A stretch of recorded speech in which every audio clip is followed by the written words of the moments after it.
Hello, everyone. I hope you are all doing well and that you are not alarmed by the fact that the semester is going along very briskly and that we are now on week 11 and we will have, as you're aware, 1 week of break and then week 12 is our final week. So, first, I would just like to share with you how we are going to organize our end of the semester. And then I would like to go into some details. Of course, that means I'm going to tell you what I'd like you to hand in. There will be a video I would like you to do to record and send to me, and there will also be two writing assignments. Now you're already working on one, the resume of the two essays that I've sent you, and I've already discussed that. There will be another writing assignment that I would like you to hand in for week 12. So that is what, just in case you're a little bit, I will include this information. Yeah, you will have already read this in the email. Just to make sure that everything is as clear as possible. You are asked for this class. You will have three assignments. Okay. You will have two written assignments, one of which is the resume of either of the articles that I sent you to last week. Another is going to be another writing assignment that I will discuss here. This will be sort of what we could call just sort of a description, right? And then your final assignment will be a video assignment, and I will discuss that. That will be a video in which you talk about yourself. Okay. So to maybe try to sum up some of the sort of guidelines for doing these things. Now, you have already received the two documents. Now, I have taken over this class. It's been a little bit of a difficult semester because, of course, we only have half of this semester. We haven't been able to see each other in person. I've taken over this class from Karen Bat, and she and I have transferred to you. I've sent you two of her documents, sort of discussing sort of guidelines for expressing yourself in English and in writing in English. And I've referred you to the guidelines on writing in English, and in those there's we can perhaps there's sort of some general observations I'd first like to make that are kind of true for both writing and speaking, right? And then we can move on to being more specific about what aspects of writing for example, we're gonna talk about writing paragraphs today. We've already talked about giving resumes, but really talk about writing paragraphs, and we're gonna kind of relate that to how you might sort of organize your ideas when you speak, because one of the things that was mentioned in the documents given to you by Karen Bat is this idea of I would say the fact that English is it's a cultural aspect. It's the fact that English is we could say that it's less formal, it's slightly less rhetorical, and this has to do with the fact that you might be more very often you will have very simple direct sentences. Not only, but there are more simple direct even in formal English, right? If you look at, I would say, formal French, there are probably less simple direct sentences, right? So there is this sort of it's very important in English to be able to, whatever the register, whether it be sort of familiar or formal, to be able to flatly state a plain fact. It's very important for you to just have a blunt, short sentence to succinctly make your point, right? So in this respect, I would say this applies, to speaking and writing. There is less sort of material that would seem sort of, in French, things might seem sort of material. I'm sorry, rhetorical. Whereas in English, there is this tendency towards, I would say, directness that might surprise you, right? So try to be aware of that's sort of expected, and it's a cultural thing, and it's part of expressing yourself in English if you're expressing yourself either in written English or spoken English. And another thing, once in a sense, this directness can be related to this idea of speaking about yourself. And this is mentioned once again in Karen Batt's documents. This is to say that when you speak in English, very often there is a cultural tendency to hesitate to talk about oneself in French. I'm not going to judge about this, but I mean it's just it's sort of a natural tendency where a French speaker is less likely to talk about his or herself. That might be considered to be sort of, I want to say, sort of indulgent or improper, or a little bit too self-centered. Whereas in the English-speaking world, and this perhaps applies less in the UK than it would in the United States, for example, there is much less hesitation as far as speaking about yourself is concerned. So you can do this, right? So you can, you might feel as if there is sort of an absence of prudishness, or you might feel as if there's sort of an absence of good taste, but you can talk about yourself. It's perhaps more than you would in French. Now there is also, of course, there's the danger of this. I think we're all familiar with what is referred to as what we call like a valley girl, right? Or this is sort of a sorority girl, or this sort of there's sort of the male version of this, which is the sort of the spoiled kid. Whereas with this sort of lilting voice, like I went to the mall, and then I used my phone, and then I talked to my friends, and we can feel this. And I've discussed this in a few of my classes. This usually goes along with a sort of a rising intonation, and this feeling that the person who's speaking is not really sure of his or herself, and we do get the feeling that there is this type of speaker doesn't hesitate at all to speak about themselves, and that, I would say, that is sort of the danger. I'm not saying you should go off and become absent-mindedly or thoughtlessly self-centered, but just to say is that it is less frowned upon in English-speaking culture to talk about yourself, and to be direct in talking about yourself, right? You don't need to use sort of impersonal constructions or the passive voice.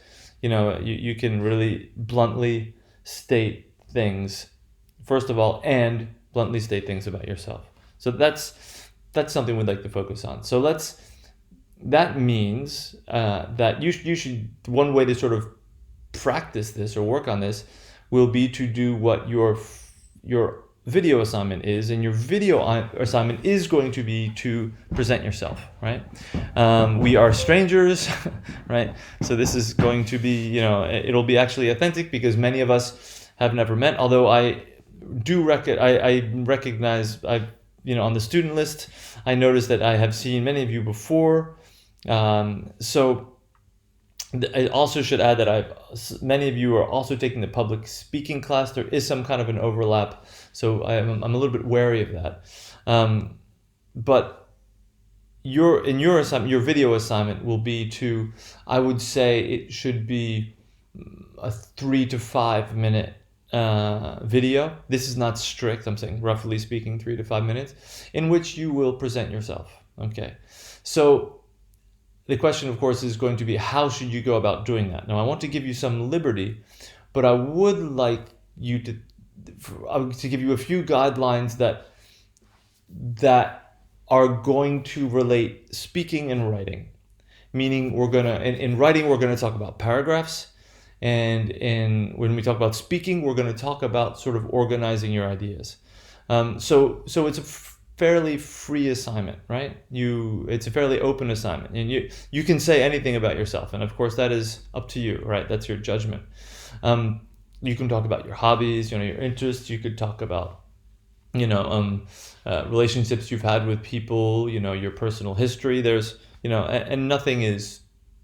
We could say that nothing is sacred here. You can talk about any aspect of your personal life that you feel like talking about. So this might, this is a specifically sort of a English speaking world type of assignment, right? And in doing so, right, there is a certain amount of liberty, right? But it is important for you to sort of organize your ideas when you do this, right? And this presents, I would say, a minor difficulty, namely that, and this is something we talk about in public speaking, this does not mean you are going to read a written description, right? You are not going to, let's say you are going to prepare to do this, right? This is not going to be improvised, but your preparation will not involve either writing beforehand of what you're going to say, or I mean, in theory you could memorize what you're going to say, but that isn't what I'm asking you to do. What I'm asking you to do is to sort of, I would say, organize your speech, right? According to sort of what we might call different developments or different parts. And these should be sort of articulated. And this is, in a sense, you can think of them being paragraphs, because we're going to look at paragraphs and we're going to see that, yes, actually a paragraph is just the exploration of an idea. There's a certain unity to paragraphs. So we want to get the feeling when we are seeing, or unfortunately this is something that you would have been able to do in front of class, but this will just be myself watching your video, that you're free of speech, and you might be able to improvise, right? But you're going to, let's say, have a first paragraph on, let's say it could be a particular hobby, right? It could be the fact that, let's pretend that you like collecting stamps, right? And it's important that from the outset we know what you're talking about. You're going to begin by saying, I love collecting stamps. Something, and notice how direct that is, right? Okay, that might, for a French speaker, there's sort of this simple, direct sentence, it might seem a little bit too, I want to say too direct, and it might seem to sort of lack finesse, right? But that is a perfectly acceptable way to sort of announce a development, right? So, by the way, it's helpful to have sort of a pause, right? And what I'm going to do is I'm going to try to talk about sort of writing and speaking in the same time. Now, when you speak, it's important to have, I would say, a significant pause, meaning a pause that means something, right, before development. And obviously, when you're writing a paragraph, this will be sort of the typograph. Usually you can have a typographical space, or you can have an indentation, right, at the beginning of a paragraph, right? So there is that sort of visual cue, right, when you write English, that you are going to present a unified idea in the form of a paragraph, right? Likewise, in English, sort of on the plan of, I would say, from the point of view of intonation, you're going to have some kind of a pause. You're going to want to take a breath, right? There might be a shift in your voice, something like that, that signifies, okay, we're done with one part and we're going to move on to the next, right? And that is extremely important for you to be able to be intelligible, and it's very nice for the listener to be able to, I would say, really follow not just each idea individually, but the development of your ideas, right? How these ideas tie together. So that's one thing. And so think about the fact that you are going to have, you're going to break up your self-presentation into parts, which are really going to be like paragraphs, right? Okay. And then you are going to, it's important that at the beginning of your part, you're going to make it clear. I'm not saying you have to say this first part is about stamps, and that's where it's interesting, is you can be subtle about this, right? That doesn't mean that you don't want to be sort of mechanically repetitious about this, right? You're going to want to mix it up a little bit on how you present that, right? But you are going to want to have that first sentence, and we're going to call that first sentence a topic sentence, right? That's something that is more of a sort of a part of expression in English. The fact that first sentence in a development, whether it be a paragraph or an oral development, is what we think of the topic sentence, which says the following part is about this, right? And then you're going to follow that idea. Now, it's important that, now, there might be improvisation, right? For example, let's say you're talking about this hobby of postage stamps. This is not necessarily going to be pre-written, but it's important that you are staying within, in that development, the topic, right? You're not going to sort of drift away from your central idea. You're going to push that idea along as you go. Okay. Now, as I said, you don't want to, let's say when you move from your first to your second part, you don't necessarily want to sort of, in a very sort of rote, mechanical way, reproduce the same kind of sentence to say, oh, now we're moving on to my second point, right? So you want to, I want to say, mix it up. And what you also want to do is you might want to, you want to use a linking word, something like nevertheless, right? Nevertheless, for example, expresses opposition, right? On the other hand, that's sort of that's a whole expression that expresses, opposition also. You might want to use a linking word to show the relationship between developments, right? So you can say, here's my first development. Nevertheless, right? And by the way, I've included two essays that, or one's a historical essay, one is a sort of a personal essay, in which that is an important part of the way they work. The sort of the linking word is important. And you will notice this if you read the one of the essays is by Cynthia Ozick, and she begins the second paragraph by the word "and," which is perhaps not entirely grammatical. It works, but we get the feeling that when you begin your second paragraph when she begins the second paragraph with "and," she is expressing the relationship between the first and the second paragraph, right? So that is a way to sort of tie that together. And as far as structure is concerned, you want to, I would say organize. I don't want to be extremely formal. This is you're not really writing like une dissertation, right? But it's try to be a little bit thoughtful about it. There's a lot of ways you can organize your ideas, right? You could, for example, follow the timeline, right? You could be chronological. That might not be very imaginative. You can go from more simple to more complex, right? You can go to more impersonal to personal. There's any number of ways that you can organize this, but try to really organize your ideas, because that really helps the person who is listening to you to focus, right? Okay, so that's your assignment. You're just going to present yourself 3 to 5 minutes. I would suggest this should be in several parts. Avoid a list. A list is not, you're going to want to have developments. You're going to want to stick to an idea, such as if you're going to talk about, for example, yourself, you're going to talk about a hobby, you're going to talk about stamps, and then you're going to say, but not only, and let's say your second part, you're going to say, but not only was I interested in stamps, I was also interested in such and such, which is a little bit different, right? And you can go on, right? Or you could say, well, stamps is something I did by myself, but what's really important to me are my friends, and then you can go on, and that's your second development, right? But once again, for that second part, you're going to stick to the topic. You're going to be on topic. So that is your assignment. You are going to present yourself, and you're going to divide it into parts. Now, how many parts is up to you? I would say somewhere between 2 and 5. It's difficult for me to say, right? But I would say enough. Think of this really as your parts as sort of paragraphs, right? Enough, I want to say, sentences or utterances that will enable you to develop an idea, right? And you can break it down. You could have sub-ideas. For example, if you wanted to talk about postage stamps, you could talk about, I don't know, the postage stamps that you first collected, right, when you started, and then something happened, and then when you became really involved in collecting postage stamps, you started doing it differently, and that's your second part, right? And so once again, you would probably want to use a linking word expressing opposition to move onward, right? I hope that's fairly clear, right? So it's fairly open, and yet I would please try to stick to those guidelines of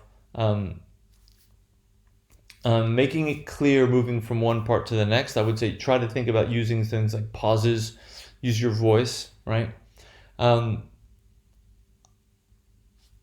And organizing your ideas. And I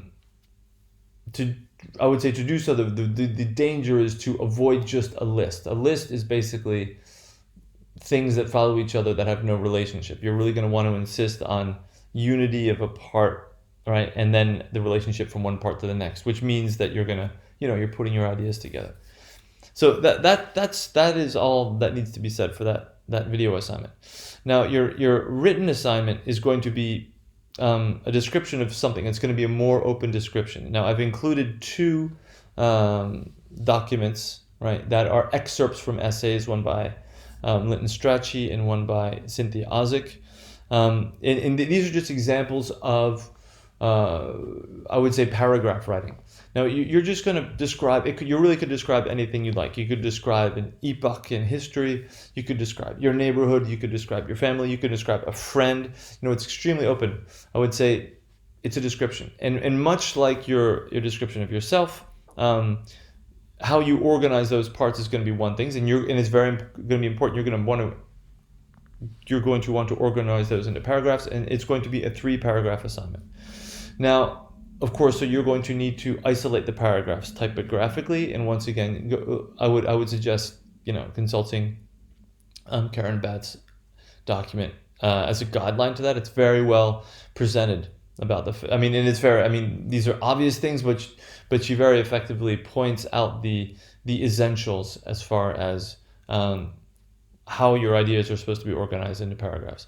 And once again, she doesn't specifically talk about the topic sentence, but I would suggest really each time, even though you might have sort of a if we're talking about your second part, or your second paragraph, you may have a linking word. Nonetheless, right, you should really make sure that first sentence, right, makes it clear what you're talking about, and then you can move on. The central idea to that paragraph, and you're going to stick to that idea just like you stick to that, whatever sub point or sub part you had when you're talking about yourself in the video document. You're going to stick to that idea throughout that paragraph, right? Okay, and then you move on to a new one. So in your description, which I said is open, right? It could be describing someone it could be describing a historical figure, it could be describing, I don't know, it could be describing the current health situation in France. It's going to open. The thing that you should be focused on is, dividing up your ideas into paragraphs. Just work on writing paragraphs. On the one hand, so each individual paragraph, it should be clear that you have the topic sentence, right? Then you develop the ideas. You have one idea that you develop, right? And I've included these examples. I think this is very well done in the Linton Strachey, as well as the Cynthia Ozick piece, because each paragraph kind of sticks to the point, right? And what is interesting about this is the one of the successful writing will involve, I would say, very varied sentence structure, meaning you can have and once again, this is what we said about speaking, you're able to, and this is especially true of Cynthia Ozick, look at the very simple sentences that she uses, but then she moves on to a complex sentence, right? And even though the Linton Strachey article involves more complex sentence structure, he comes back to, every once in a while, he kind of comes back to a very basic bread and butter sort of sentence that kind of poses everything, right? And that's extremely important to be able to do. So you don't want to, unless you're really looking for an unusual stylistic effect, you don't want to just have a series of simple sentences. You want to have, a simple sentence, and then you want to develop that idea. And it's very interesting the way they develop their ideas. If we are now I'll very quickly kind of look at these, texts. For example, if we look at the first text by Linton Strachey, the first paragraph is about the conception of Florence Nightingale, and that is apparent from the first sentence. Everyone knows the popular conception of Florence Nightingale, and that is about, and that is the whole way through. It is the point of that whole paragraph is to say is that Florence Nightingale is not who we think she is, right? That's the point of that paragraph, and it's the introductory paragraph to this sort of historical essay that he writes. And the next part is about what her family expressed in her, very sort of upper class background, from her very upper class background, what her family expected her to do, and she goes up, and he's very sort of, he goes to give lots of examples, but he sticks to the point, right? Okay. And we can see that he usually starts with sort of a more simple sentence, and then he really develops it with lots of examples, right? And the same thing here is where we have, now we have our, we're moving on to Cynthia Ozik's essay. So, and she's writing an essay about an essay. It's a little bit of a reflexive argument. And here, the first thing she has, the first paragraph is about the fact that the essay is sort of an imaginative work, right? Okay, so that's what she sticks to, right? Okay. And the second, and so once again, you know, she seems like she's going in a lot of different directions. It's very loose, and it's very free and open, and yet she sticks to that main point about saying that essay is about imagination. Now, the second paragraph is about distinguishing the essay from what is referred to here as an article or something. You know, it's sort of less. You know, she claims that the essay is, you know, a very she is a sort of a noble writing form, right? Where she sort of denigrates the article, and the whole second paragraph sticks to that point of distinguishing, saying how an essay is different from an article. Okay, so that's just to give you an example of what I mean when I'm talking about how paragraphs are organized. And you can obviously organize them as you wish, but keep those things in mind of, once again, respect the typographical convention, right? A paragraph has, it's usually easier to have an indentation. In some situations you might see paragraphs without indentations, but in this case you'll need a typographical space between them, right? And also have a topic sentence, right? Okay, and one paragraph expresses one idea and develops that idea, right? Don't stray into other ideas. On the second and perhaps third paragraph, it would be probably a good idea to have a linking word to show the relationship, or to enable you to move from one paragraph to another and show the relationship of your ideas. And this has to do with your structure. You're going to want to have the second paragraph be a sort of a reaction to, all right, of that first paragraph. The same holds for the third paragraph, right? So that you're going to want to organize your paragraphs or your parts, let's say in your speech, in such a way that the first one, you know, leads to the second one, right, which sort of calls for the third one. I mean, these are very sort of obvious principles, but they're sort of the basics about talking in English and writing in English. So those are your assignments. That is what you will be asked to do, and you will obviously hand those in on week 12, which I'm going to look at the calendar right now. That means you will be handing in these two assignments. Well, I say these three assignments because there is the other assignment that I've already assigned.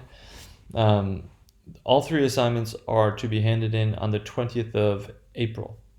Obviously, this information you will be included in the email that you will have read by this time normally.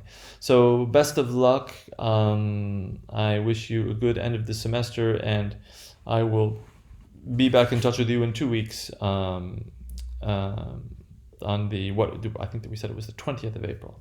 Take care.